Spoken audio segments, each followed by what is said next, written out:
Hi, I'm Victoria Bond, and welcome to Mum's Time to Shine, how to connect to your soul's purpose and pursue it without sacrificing quality time and connection with your family. Today on our show, we have Cheryne Blom. Hi, how are Yay! you? Thank you so much for joining us today. Thank you so much for having me. It's a pleasure to be here. All the way from Melbourne you are, so that's pretty cool. I love Melbourne, by the way, just to say that. It's a bit chilly this morning, but it's beautiful. Yeah.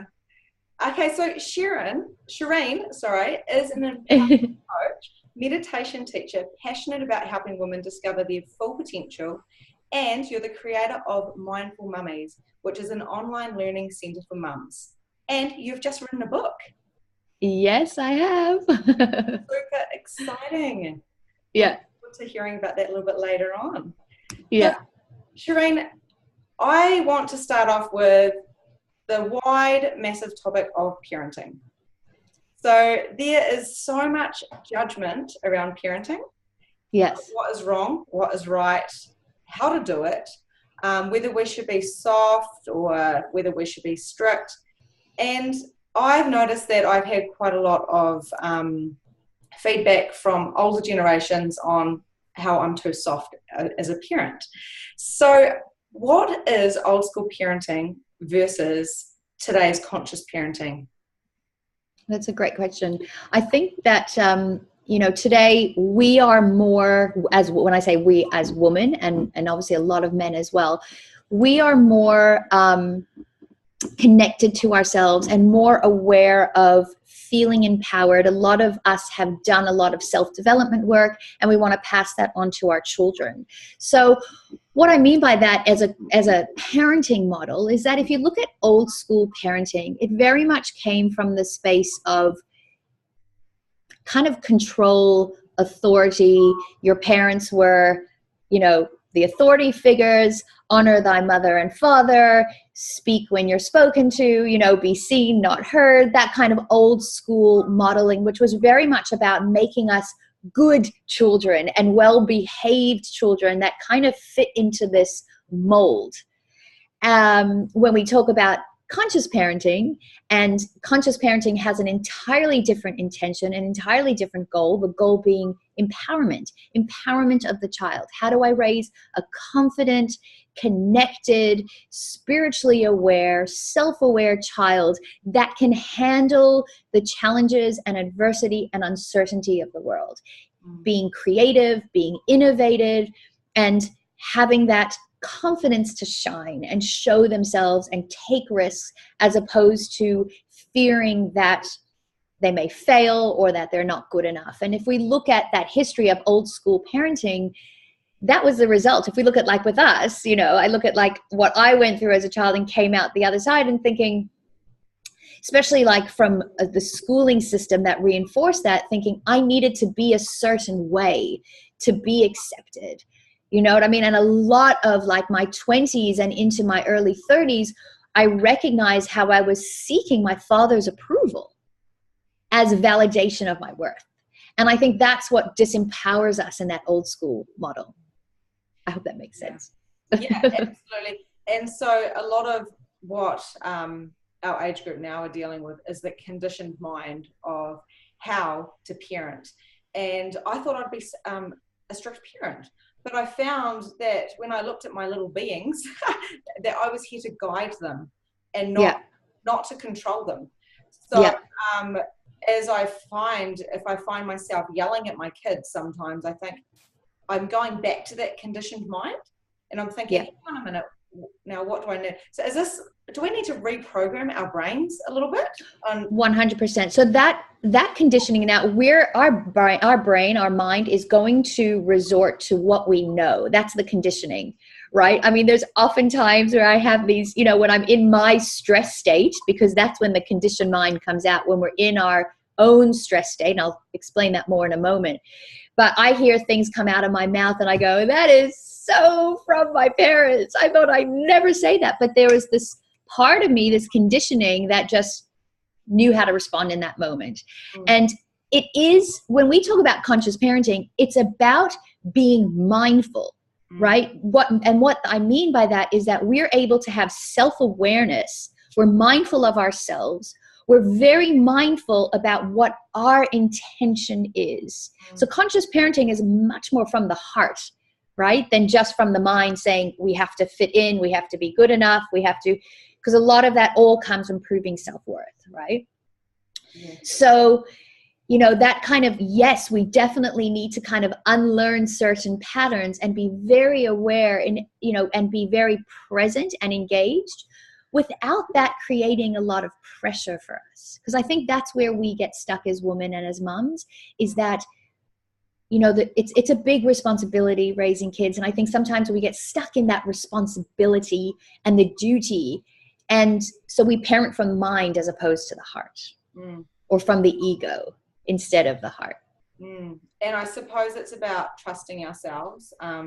Absolutely. And actually doing what we know is right, because, you know, smacking or yelling or punishing, you know, that's really just our own frustrations taking out on the kids. So when we do go into overwhelm, and we all do it because, you know, life happens and crazy things happen with children, as we all know, and we're just pulling our hair out sometimes. When we go into that overwhelm, what can we do to stop and really and come back to the present moment and become more of that conscious parent?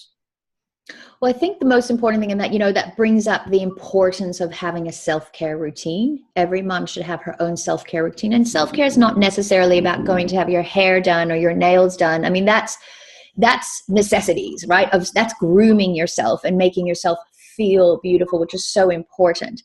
Self-care is about what recharges you, what recreates your energy. So, you know, one of the best tools that I learned, you know, almost 20 years ago, more than 20 years ago, was meditation. And I'm very passionate about teaching meditation and sharing meditation with my clients, because meditation calms us, right? There's a science to meditation, a science to mindfulness, of activating that relaxation response, using our breath to come back into the present moment and calming it. So what that means is that when we recognize that we're in a space of overwhelm because the mind is juggling so many things, it's about stopping, taking a few deep breaths, softening your body, connecting with your heart, you know, thinking about the love that you feel, something that, whether it's the smile of your kids or the laughter or something that brings you into that love state, and just remembering what's important in that moment, what's here right now. Very often I will use like gratitude as a tool for that, being really grateful.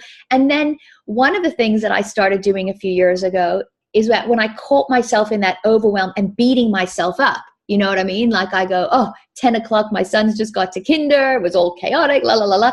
And instead of beating myself up, being able to say, you know, I'm really proud of you. I'm really proud of you. So being a lot more gentle with ourselves, being a lot more, you know, not letting that fear, not letting that ego, not letting that kind of inner critic take charge, but just stopping, embracing that space and just coming into the moment. And we are critical of ourselves. We are. And that's part of that old conditioning, old school model. And we're also, so many of us have been taught, it's okay to love yourself, but, you know, you still get that, don't be so vain. It's not all about you. You're not the center of the universe. Simmer down. Don't be so happy. And and don't be selfish. Yeah, that's huge. That's huge. That's a huge one. Always put others before yourself and all that stuff. So, yeah, that's great. So for a mum, I hear this all the time, I don't have time to meditate. I am busy 24/7.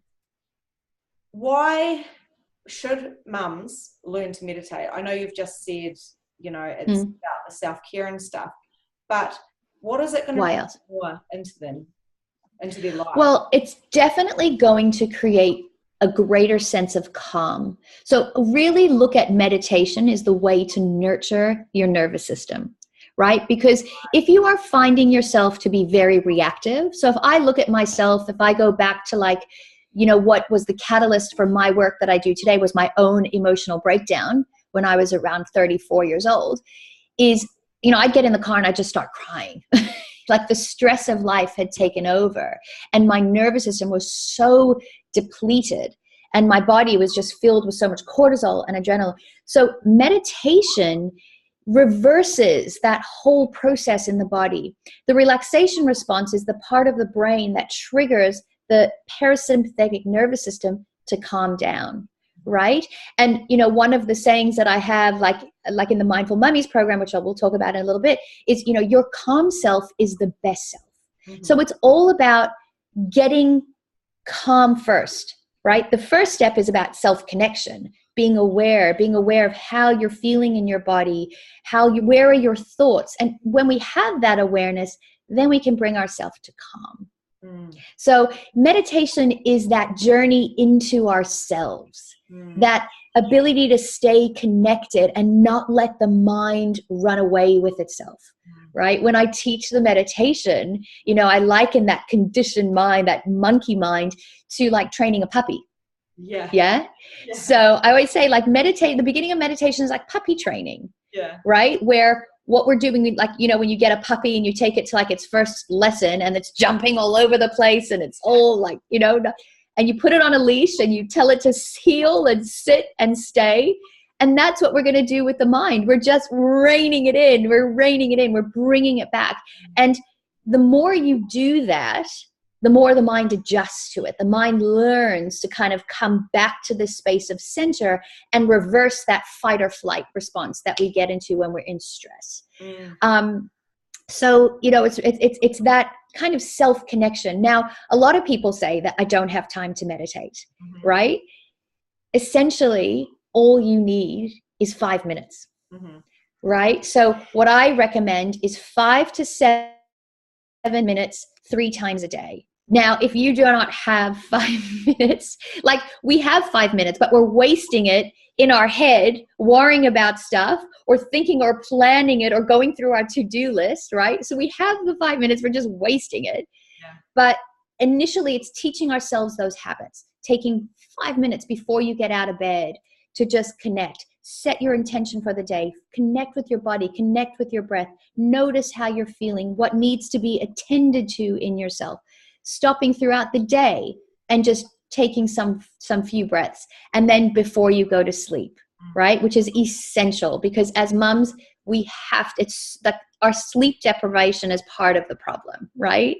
Absolutely. So the more that you can have quality sleep, we don't always can guarantee quantity of sleep as mothers, right? Depending on where I've got an 18-year-old and a 4-year-old. So, she's coming in all hours of the morning. He's waking up all hours of the morning. I'm like, you guys need to coordinate this. So, but as long as we have a few, solid quantity hours, that's going to really nurture us as well. So that's why meditation is a really great habit to get into just before you get to bed, to really create that calmness. Yeah. And I find that by spending a few minutes meditating or, like you're just saying, a few minutes being mindful, like during the day, like in 3-minute increments, I have more time. Yeah. Yeah. And energy. Otherwise I'm chasing my tail. Literally, I'm just like, I've got so much to do, but I'm not doing anything. I'll stop and go on my phone, or I'll do this, I'll do that. And I'm so busy. But I think sometimes we're busy being busy. And we stop and we slow down and go, because it's nearly like you are setting up your mind to work a different way so you can be more functional. So absolutely. And that being busy is a stress response. It's that restlessness and that anxiety, and like we have to distract ourselves because we're so kind of switched on.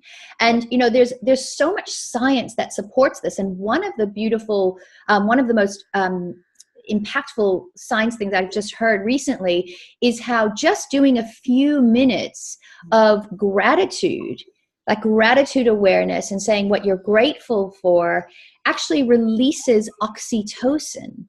Now, oxytocin is one of the most powerful feel-good hormones. It's what we release when we orgasm. It's what we release when we breastfeed in childbirth.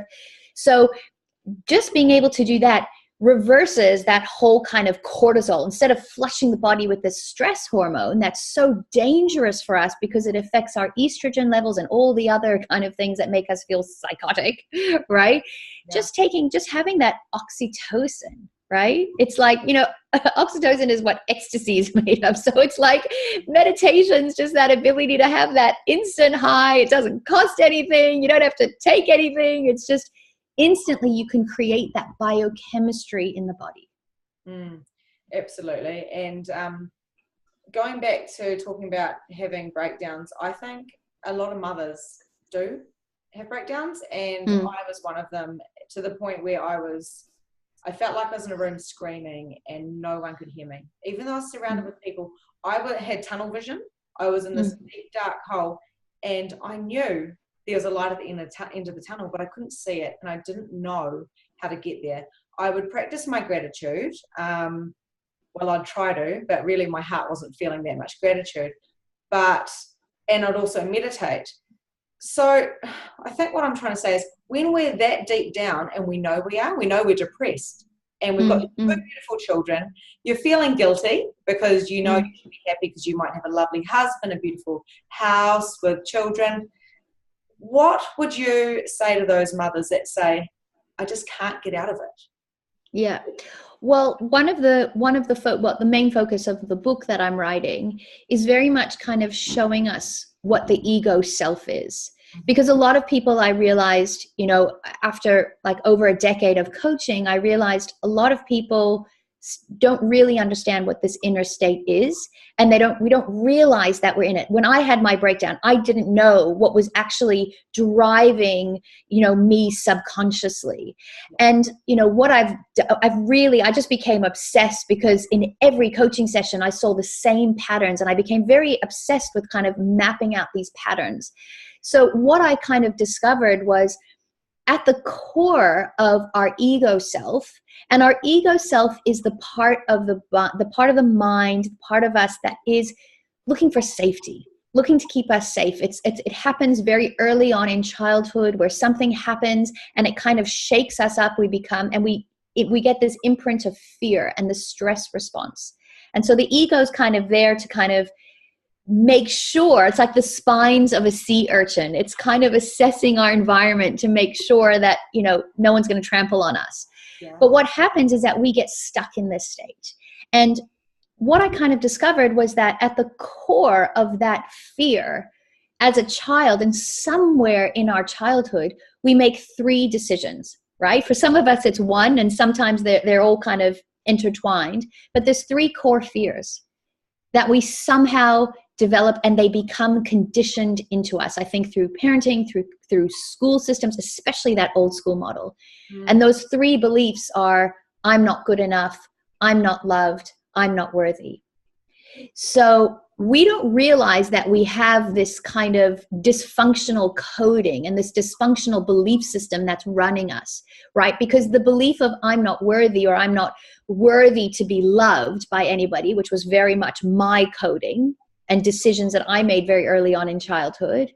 So that was kind of ruling me to kind of go, I have to prove myself in every moment. And I had to be like, I was the perfectionist and I was the people pleaser, just making everybody happy, because that was validating me and making me feel worthy. Mm-hmm. So, through the process, and what I really hope to teach with all my clients is to rewrite that belief system, right? That we're working from a place of self-love, from self-acceptance. And self-love is not necessarily loving yourself, right? That's an ego trait still. Self-love is the expression of the love that you have, the sharing of the purity and the authenticity that you have within yourself. That's how I kind of define self-love. So, and when we are parenting from self-love, because then it's like we are parenting from this beautiful full heart that's just spilling over. The heart knows how to guide us. The heart knows, I'm not going to hit my child. I'm not going to, embarrass them and humiliate them. I'm not going to hurt them. I'm going to make them feel safe. I'm going to make them feel loved, and I'm going to build a beautiful person here. That's what the heart knows. Yeah. And what I love about the heart is, we have our heart chakra, and it's just, our heart are beautiful. And it's it's actually a real thing, because when you focus on your heart and you do a heart meditation, or you just sit there and you practice gratitude. I've been practicing gratitude from about 18-20, when I used to listen to Tony Robbins, and he's amazing. So what I would do is I would actually feel my heart open. Yeah. And it's like you were saying, you feel like you're oozing out love. And I would have days before I went into complete victim mode of feeling like I, was unworthy or all that kind of jazz. And I would love everybody. And I think we're meant to function at a point where we walk around and everything is not about what we can get. We give our heart. I'm giving you this, but I don't expect it back. I love. And it's nearly like a white light that's coming out and oozing. And you can see that from people. Yes. And, I would say, I love so much today. And people would think I'm crazy. But we block it off. And when you become more intuitive and you do practice more meditation and you're becoming more conscious as a human being, what happens is you're aware of whether your heart's open or whether you're closed. So I think parenting from the heart and trying to follow your purpose, or connecting to your purpose through your heart, I think that's just hit the nail on the head there. Yeah, well, that's the purpose, isn't it? That's what I realized very, after, when I kind of became very consciously, parent and based on empowerment and really trying to bring my kids, I realized that my purpose was really clear. My purpose was to be this love and express this love, whether I'm being a coach, whether I'm being a wife, whether I'm being a friend, whether I'm being a daughter, whether I'm being a mother. It's all about how can I share my heart? Because like I was saying with the ego, when we experience that pain very on, and the wound of whatever it may be, I've identified 6 wounds that I write about in my book.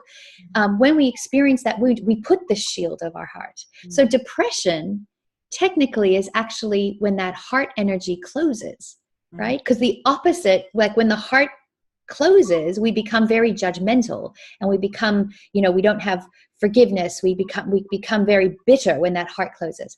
So being able to open it, and a really beautiful exercise. Can you see what I'm doing?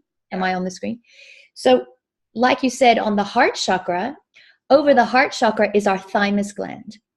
Now, again, one of the functions of the thymus gland is to release oxytocin, right? Wow. So if you are just very gently rubbing, sometimes it's you got to get in a little bit harder, or even just tapping the thymus, but I find it really soothing. So anybody that experiences anxiety will know how soothing, because anxiety, funnily enough, is exactly the same spot where we feel this love, right? So anxiety is like that closing of the energy. It's contracting and the energy is trying to get out, but we're pushing it back in, and it creates this tension, which is anxiety. So when we're just gently massaging the thymus gland, and you can do this with some nice essential oils, does it matter? It actually just, does it matter? Well, I just normally go, I just intuitively, what am I doing? Am I going heart clockwise? Yeah. So it's just, and I think, intuitively you'll move with and you can just instantly start to feel this beautiful, soothing feeling over the heart chakra. Wow. And if you can just, and it's like you can visualize it as like ripples opening up in your body, and you can literally feel like the lotus flower in a pond, like your heart opening and just sending these beautiful vibes all around your body. And that's a really good way to get out of your head and into your heart. And can you do this by tapping, did you say, as well? Yeah. So sometimes you can do it as tapping. I kind of would, like, it depends. Like sometimes if I'm really in my head, I haven't slept, and I may have had a few bad eating days or whatever, I haven't exercised, I haven't been doing my self-care, then I'm just in my head. Yeah. And that's a really fast way. And, this is something you can just do in the car.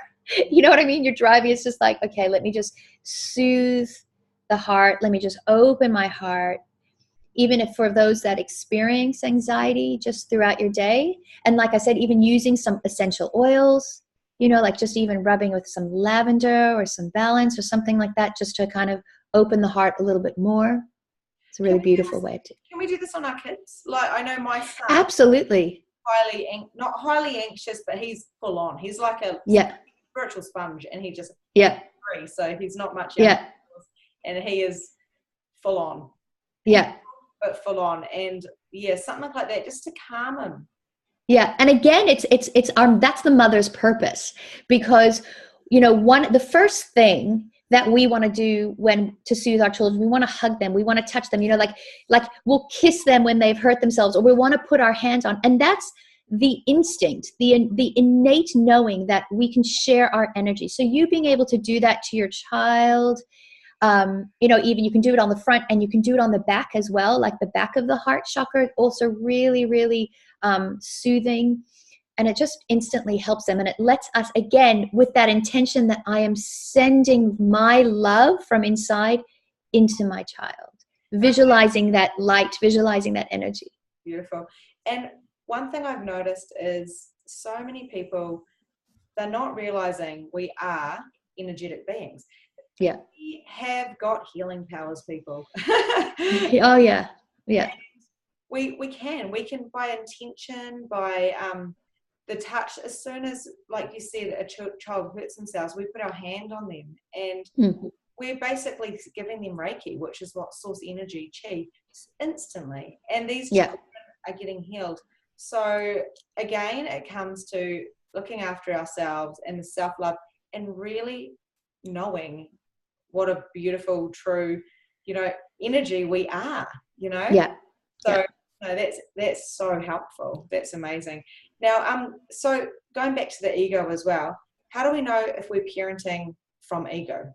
So, well, one, you'll feel it, right? So you'll feel your stress response. You'll be more reactive. So the heart doesn't know anger, right? So ego is about, we react, we get angry, we get hurt, we take things personally, we're in this kind of stress state. So when we stop and question, like, what is my anger actually about? Now, because this is so intertwined, it's so buried under thousands of thoughts. If we unravel that, we get to, okay, I'm not loved enough. Like if we get upset about our kids failing, we have to kind of stop and question ourselves, like, why am I upset about that? You know what I mean? Is this about me not looking good? Is this about me thinking they're going to be a failure? Like, what belief system is ruling my emotions right now? And those are some really good questions to kind of start and recognize that, because all of that behavior, the anger, the bitterment, the resentment that we sometimes feel, the self-pity, right? The self-judgment, all of that's ego, right? And all of that at the core is us not feeling good enough. It's us feeling inadequate. It's us judging ourselves. So if we're judging ourselves, we're not being ourselves. And all of that kind of proving ourselves is just going to breed pressure, right? It's just going to breed stress in us.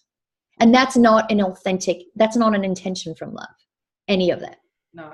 And I think a question that I quite often say is, who am I being right now? Yeah. Because I'm an access consciousness facilitator, and quite often what I know is that a lot of it it's been conditioned. So we've bought that off somebody else. So when we say, who am I being right now? You're like, oh my goodness, I'm being mum or dad or the teacher or the whatever it is. And we can pull back that lens and be a lot more conscious of our parenting. So it doesn't have to be complicated. Yes. It can be easy. No, and absolutely. Can't go wrong. Absolutely. And I think, what I kind of teach are connecting with your inner virtues, what some people call like values. Your virtues are your character strengths, so if I say to myself, okay, I will also use that be, do, have model. Who am I being? What am I being? Which is the intention. What is the intention? Am I putting my ego? Is this about my ego? Or am I being compassionate? Am I being love right now? Am I being acceptance right now? Am I being authentic right now? Whatever those inner virtues are. And I think if you find a word that really lights you up, whether it be compassionate or whether it be loving, then, that intention can guide you. Yeah, absolutely. Yeah. Wow, that's beautiful. Thank you for that. We need a day. Oh gosh, we need a whole day. Thank you so much, Cheryne. Honestly, that is amazing. You have a gift to give to our viewers today. Can you tell us what you are giving us? Yes, absolutely. Well, at the moment, my branding's kind of a little bit all over the place, and I've got these two websites. So one of the websites is betrue.com.au, and on that website I've got a 3-day video series that really is an introduction to getting mindful. It's called Be a Mindful You, and it's all about basically kind of what we were talking about and how to kind of connect and how to create a meditative state throughout your day, and start to kind of challenge the mind. So I've got that. And then I've also got another website, which I'm just launching, called Mindful Mummies. It's mindfulmummies.com.au, the links you'll have. And I've got a free kind of little cheat sheet there, which is just a 1-page PDF that is your 5 steps to inner instant calm. So I'm happy to kind of offer those as well. And, you can do both or either or. Oh, wow, that's so generous of you. So you guys, the links will be below, and you can get those. And also, you have on one of your pages 7-day meditation series for mums for $7. Yes, for $7. So I'm really passionate about mums learning these skills, and that's why I was like, if it's $1 a day. And I've made them really short. There's, every day you get a guided, a video lesson. You get a workbook that kind of helps you journal, and you get meditations in each of those 7 days. Yeah. And that's on the Mindful Mummies site. Perfect. So no excuses not to start practicing a little bit of mindfulness or conscious parenting or learning about the ego. So that's Absolutely coming up in your book. So your book will be published this year sometime. So I'm hoping so. Yes. Yeah. We're just kind of going through all those motions. So either later this year or early 2019. Oh, beautiful. And I'm sure we'll catch up and do a little bit of a live before, so everybody knows. Sounds great. Because I know I will be getting that book. Now, thank you. Cheryne, I have experienced a little bit of your meditation, and it was beautiful. So I was wondering, we've got about 3 minutes left. Do you think you could do an intention meditation, a guided meditation, so these guys know what to expect from you and they can experience a little bit of what it is you do? Absolutely. Well, how about we just go straight into the heart and just access that beautiful heart energy. Perfect. So I'm going to ask you to close your eyes. Now, for mums out there that are maybe listening to this driving or walking, obviously don't close your eyes, but just become really present. But otherwise, listen to this when you can. So just gently close your eyes and just begin by focusing on that space behind your eyelids. So first, notice that there is a space behind your eyelids, and just tune into that space. And as you tune into that space, notice how it brings you fully present into the here and now. And as you're focusing on that space, just notice what's on that screen, that inner screen. Notice if there's shapes or movements. Notice what the energy feels like. And as you connect with that space, just allow it to pull it into your body. And just become aware of just traveling into your body, feeling the sensations of your body in the here and now. And as you're traveling through your body, locate your breath. And for today, right here, right now, I want you to feel your breath in your heart. Feel it in that heart center, in your chest. And just feel your breath as if it is hugging the heart. As if your breath are the 2 hands of your own inner parent, gently caressing a scared child. And feel your breath hugging your heart and just caressing and soothing your heart. And as you inhale, feel your breath entering your heart. And as you exhale, feel your breath going out of your heart. And as you exhale, feel your heart opening as if it's a big ripple of water coming out from you, like a big bubble. So gently inhale into the heart and gently exhale out. Every exhale, feel your heart opening more and more. Inhale into the heart, all the way to the back of the heart. And exhale, feeling your heart open. Just feeling the beautiful, soothing nature of your breath as it enters the heart. Maybe your breath will collect any tightness or any tension, and then breathe it all out, opening your heart.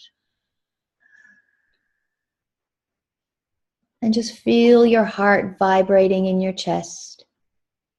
You may want to massage it like we spoke about earlier. Just feel that beautiful power station, that energy station inside of you bubbling with love, bubbling with Mother Earth core energy that just wants to flow out of you. And feel that love. And just set the intention that you will share that beautiful, loving energy with everyone around you.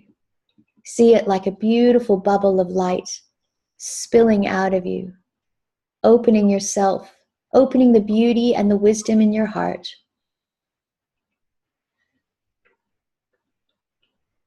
And just feel that space for a few more breaths.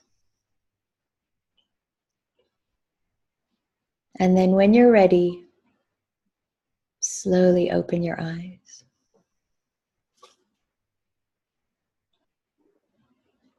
Thank you. That was beautiful. You look nice and calm. Oh, I feel so good. So much for joining us today. I'm so looking forward to hearing more from you in the future. Thank you for having me. It was a real pleasure. You're doing a great thing. I love the intention of this summit. So thank you for doing this work. Thank you. And you guys, you can find Cheryne on Facebook at Mindful Mummies. And also you'll see now more Lala because I'm more relaxed. We'll have the links below. We'll have the links, but put the links below. Thank you so much, Victoria. Have a great day. You too. See ya. Bye.